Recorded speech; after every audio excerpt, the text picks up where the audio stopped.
रामेश्वर महतो उपेंद्र कुशवाहा के लिए कितना कारगर होंगे ये तो 2025 के विधानसभा चुनाव में उसके जब नतीजे आएंगे तब पता चलेगा, चुनाव के दौरान पता चलेगा। लेकिन जाहिर तौर पर इसको बदला कहा जा सकता है। जो घटनाक्रम है उसको कह सकते हैं कि एक तरह का बदला लिया है जेडीयू। नमस्कार, आप देख रहे हैं रब्जी लाइव न्यूज़ और मैं हूं आपके साथ निधि सिंह। देखिए, उपेंद्र कुशवाहा ने नीतीश कुमार से बदला आखिर ले ही लिया। वजह क्या है, हम सीधे तौर पे बातचीत करेंगे। हमारे सहयोगी मौजूद है, अभिषेक जी मौजूद है। अभिषेक जी, कई गलियारों में खबर चल रही है कि उपेंद्र कुशवाहा आखिर नीतीश कुमार से बदला ले ही लिए। बदला निधि ले लिया है, इसमें खबर चलने जैसी कोई बात नहीं है।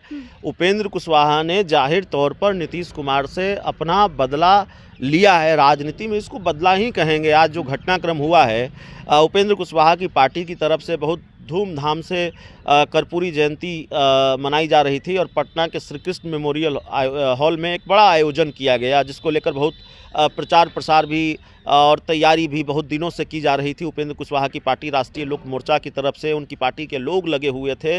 लेकिन खबर ये नहीं है कि उपेंद्र कुशवाहा ने कर्पूरी जयंती मनाया, कर्पूरी जयंती का आयोजन किया और धूमधाम से भारत रत्न कर्पूरी ठाकुर की जयंती मनाई। दरअसल खबर यह है कि रामेश्वर महतो उनकी पार्टी में आज शामिल हुए। रामेश्वर महतो की जो पहचान है वही खबर है अपने आप में। रामेश्वर महतो जेडीयू के एमएलसी हुआ करते थे। रामेश्वर महतो ने जेडीयू छोड़ दी। अभी हाल ही में 2024 के अंत में बिहार में विधान परिषद के उपचुनाव हो रहे थे तिरहुत स्नातक क्षेत्र से, और जेडीयू छोड़ा उन्होंने। नीतीश कुमार पर तो कोई इल्ज़ाम नहीं लगाया, नीतीश कुमार पर हमला नहीं बोला, लेकिन नीतीश कुमार के करीबी कुछ लोग, नीतीश कुमार के करीबी नेता, जेडीयू के बड़े नेता रामेश्वर महतो के निशाने पर थे। और वैसे भी पार्टी में रहते हुए वो प्रदेश अध्यक्ष उमेश कुशवाहा से भिड़ते रहे थे, तो उन्होंने जेडीयू छोड़ दिया और निर्दलीय उम्मीदवार राकेश रोशन की मदद का ऐलान किया। हालांकि राकेश रोशन चुनाव नहीं जीत सके, लेकिन अगर जेडीयू चौथे नंबर पर रही तिरहुत में अपनी सिटिंग सीट पर, तो रामेश्वर महतो की भूमिका भी बताई जाती है। उन्होंने जेडीयू को नुकसान पहुंचाया। तो अब रामेश्वर महतो शामिल हो रहे हैं नीतीश कुमार की, माफ़ कीजिएगा, उपेंद्र कुशवाहा की पार्टी में शामिल हो गए हैं। तो इसको बदला क्यों कहा जा रहा है? तो बदला इसलिए कहा जा रहा है क्योंकि उपेंद्र कुशवाहा की पार्टी के प्रदेश अध्यक्ष हुआ करते थे रमेश कुशवाहा, और रमेश कुशवाहा को जेडीयू ने 2024 के लोकसभा चुनाव के वक्त अपनी पार्टी में शामिल करा लिया। उनकी पत्नी विजया लक्ष्मी को सिवान से टिकट दिया, वो चुनाव जीत भी गई और वो आज सांसद हैं।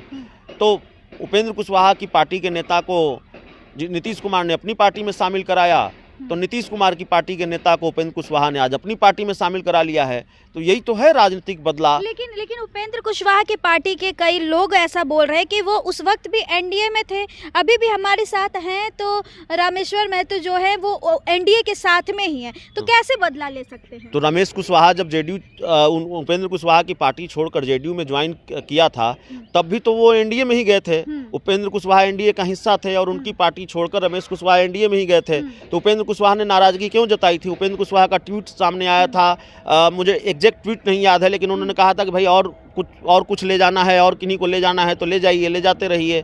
इस तरह की उन्होंने बात कही थी, ट्वीट किया था, नाराजगी जताई थी। मेरा कहना यह है कि नाराजगी जताई थी जेडीयू पर।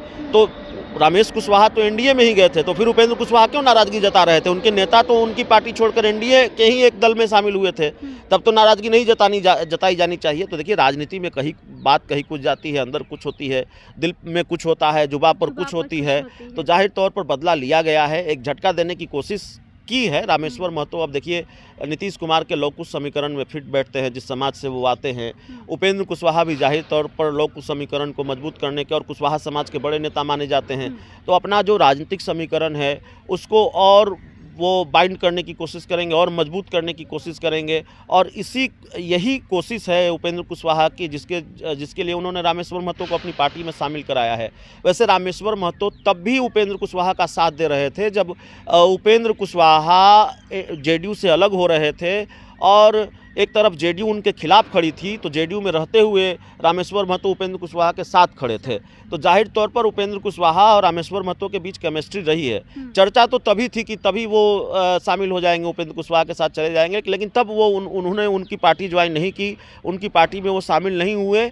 लेकिन अब उपेंद्र कुशवाहा की पार्टी राष्ट्रीय लोक मोर्चा में वो शामिल हो गए हैं, तो जाहिर है एक महत्वपूर्ण घटनाक्रम है। अब रामेश्वर महतो उपेंद्र कुशवाहा के लिए कितना कारगर होंगे ये तो 2025 के विधानसभा चुनाव में उसके जब नतीजे आएंगे तब पता चलेगा, चुनाव के दौरान पता चलेगा। लेकिन जाहिर तौर पर इसको बदला कहा जा सकता है, जो घटनाक्रम है उसको कह सकते हैं कि ये एक तरह का बदला लिया है जेडीयू से उपेंद्र कुशवाहा ने। देखिए, एक तरफ से कहा जा सकता है कि उपेंद्र कुशवाहा जो है नीतीश कुमार यानी जेडीयू से बदला लिए हैं। अब देखना काफ़ी दिलचस्प होगा क्या रामेश्वर महतो जो कि अभी उपेंद्र कुशवाहा की पार्टी में गए हैं, उनके जाने से विधानसभा चुनाव में कितने कारगर साबित होते। इस रिपोर्ट में बस इतना ही। देखते रहे रब्जी लाइव। बहुत बहुत धन्यवाद।